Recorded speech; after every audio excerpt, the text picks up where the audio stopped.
বলা রয়েছে মুক্তিযোদ্ধাদের সঙ্গে আপনার কথা হয়েছে। মানিক দুলাল, নিশ্চয়ই ফিরবো আপনার কাছে। আমরা রংপুর যেতে চাই শাহবাজ আমাদের কাছে। বাজিদ, আমরা বিভিন্ন জায়গায় মুক্তিযোদ্ধাদের সঙ্গে কথা বলছিলাম এবং প্রতিটি জায়গা থেকে একটি গুরুত্বপূর্ণ দাবি এসেছে, তারা বলছিলেন সঠিক ইতিহাস সবাই জানতে পারে আরো বিস্তারিত হবে। সেজন্য একই সাথে পাঠ্যপুস্তকে ইতিহাসের বৃদ্ধি করা দরকার, ইতিহাস আরো বিস্তারিত হবে নির্ভুল তুলে ধরা দরকার। কি বলছেন রংপুরের মুক্তিযোদ্ধারা?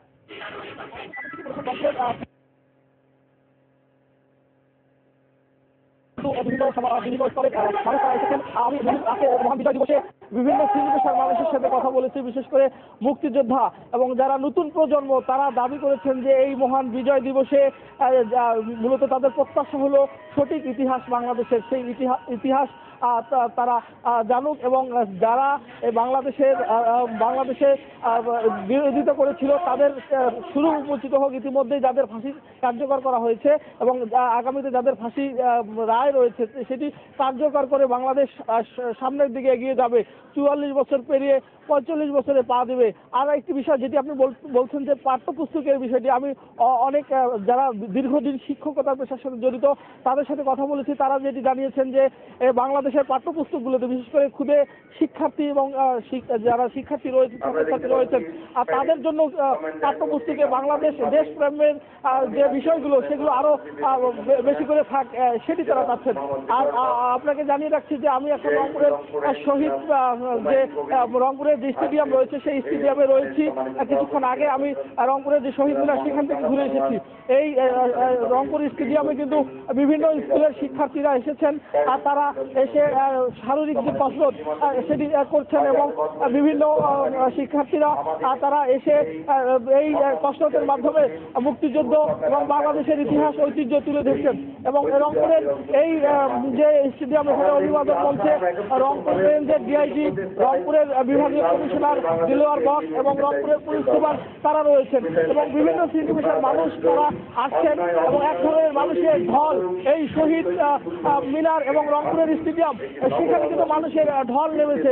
বিশেষ করে এই যে আমরা মহান বিজয় দিবস পালন করছি ৪৪ বছরে, এই মহান বিজয় দিবসে বাংলাদেশের মানুষের প্রত্যাশা ছিল যেটি, আর সেটি অনেকটা পূরণ হয়েছে।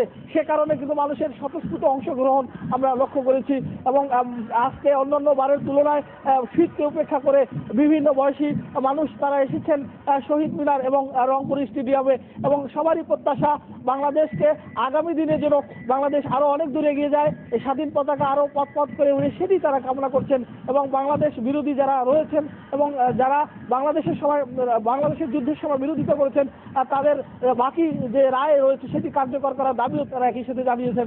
রাকিব, এই শীত উপেক্ষা করে সাধারণ মানুষের ঢল রংপুর স্টেডিয়াম এবং শহীদ মিনার এবং সেখানে কিন্তু বিভিন্ন আনুষ্ঠানিকতা হচ্ছে, শুধু এই দুই জায়গায় নয়, রংপুরের বিভিন্ন জায়গায়, রংপুরের জেলায় জেলায় রংপুরের প্রতিটি উপজেলায় সেই আনুষ্ঠানিকতা কিন্তু চলছে এবং মনোজ্ঞ সাংস্কৃতিক অনুষ্ঠান, বিশেষ করে সন্ধ্যার পর থেকেই কিন্তু বিভিন্ন সাংস্কৃতিক অনুষ্ঠান অনুষ্ঠিত হচ্ছে।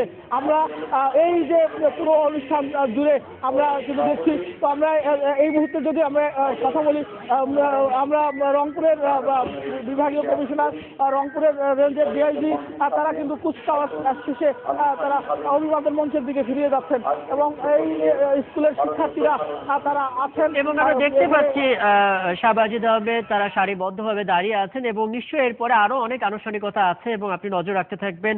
একই সাথে মাইনুদ্দিন দুলাল, রকিবউদ্দিন পান্ডে এবং রাশিদুল হক রুশো আপনারা নজর রাখতে থাকবেন। প্রয়োজনে নিশ্চয়ই আবারও ফিরবো আপনাদের কাছে। আমাদের সঙ্গে খুলনা, রাজশাহী, চট্টগ্রাম এবং রংপুর থেকে এবং একই সাথে সাভারের জাতীয় স্মৃতিসৌধ থেকে আমাদের সহকর্মীরা যুক্ত হয়েছেন এবং